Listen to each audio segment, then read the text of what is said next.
was day 2. When I woke up from bed it was noon, 12:20 p.m. I was very tired and my aunt was tired too. She was cutting vegetables for the lunch. Uncle went out for work. I feel bored staying inside the house. I informed my aunt that I'm going to my uncle's farmhouse to bring some fresh goat milk. I left the house at 12:50 p.m. My aunt was alone in the house preparing lunch for us. Uncle will be returning at 2:30 p.m. So my aunt has to finish cooking before Uncle returns house. I reached the farmhouse, fed the cows and the chickens, collected some eggs and placed it in the incubator. Then I gave some fodder and greens for the goats. I filled the water in the storage tanks for the animals. Suddenly the motor stopped, so I made a call for the mechanic to fix the motor.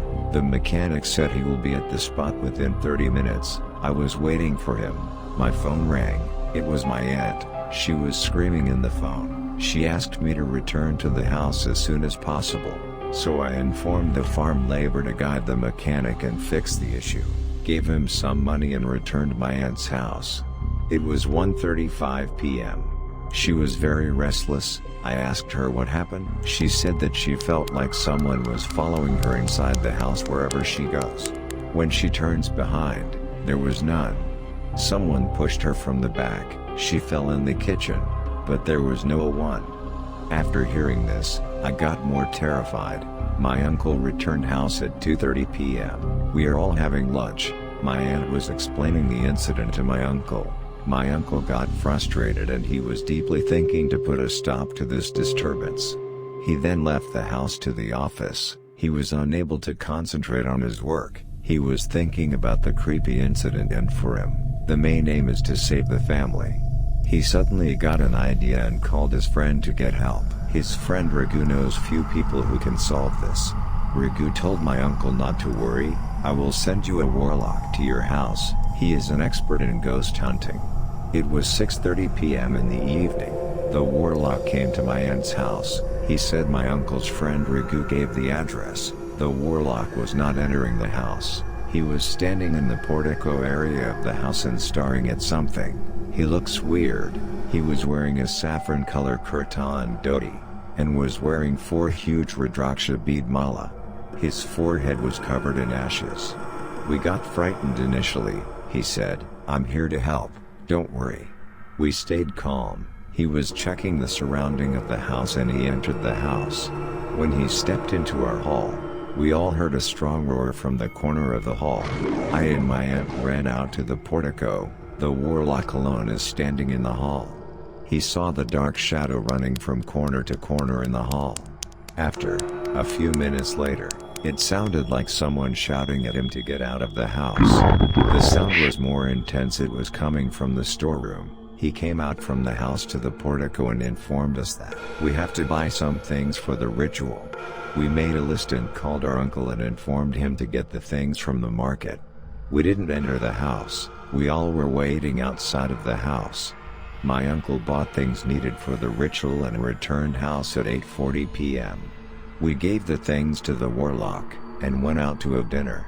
By that time, the warlock made arrangements for the ritual. When we returned house after having dinner, the warlock himself created a huge circle with white powder, and he created a 5-inch star in the center and draw a few signs in and out of the star. He kept 3 eggs in the top 3 tips of the star and decorated the place with flowers and sprinkled a few perfumed waters for the fragrance, and finally kept some eatables, snacks and a hen for the sacrifice. After seeing all this, we were not normal. Our inner feelings said something unexpected would happen in moments. But somehow we calmed our minds and remained patient. We all were waiting eagerly for the ritual. Finally, the warlock started the ritual at 9:30 p.m. at night. He said, it will go till midnight, 1:30 a.m. It was 9:40 p.m. The warlock set up things for the witchcraft and he starts chanting the mantras. Within few minutes, there was loud roar from the house. The things were flying as someone inside the house is fiercely throwing the things kept in the storeroom. This time it was more intense. We all were able to see the things flying here and there. At one point the shadow came out of the house and standing at the entrance of the main door. the warlock instructing the shadow to come and sit inside the circle, but the shadow refuses and shouted him to stop chanting the mantras, but warlock intensively started chanting mantras. The shadow got exasperated and threw at him a flower pot. His head got injured and blood is gushing out from his head. We rushed to help him. He said us to stop. He took some turmeric powder and applied it to the injured area of the head. Somehow the bleeding is arrested.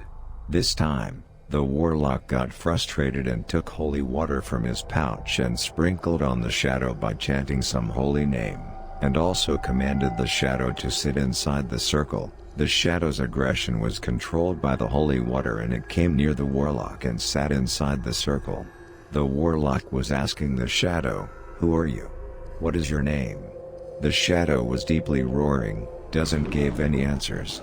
The warlock asked for the demands of the shadow and agreed. The warlock asked for the demands of the shadow and agreed.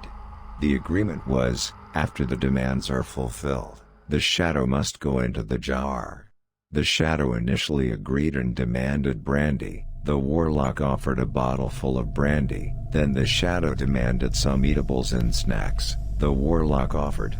Then the shadow asked for the sacrifice. The hen is sacrificed for the shadow. After the demands are fulfilled, the warlock commanded the shadow to get into the jar. This time, the shadow got up and gave a giant slap on the warlock's face. The warlock got unconscious. We all got terrified and shouting at it. It got back inside the house. It was 2:30 p.m. We were trying to recover the warlock after some time. The warlock gained consciousness and ran away from our house. We are left helpless. Now it is impossible to stay in the house. All were tired. My uncle took a few things and supplies and locked the main door of the house. We all slept in the garden the entire night. Thank you for watching our video. Please subscribe for more horror contents. Stay safe. Peace.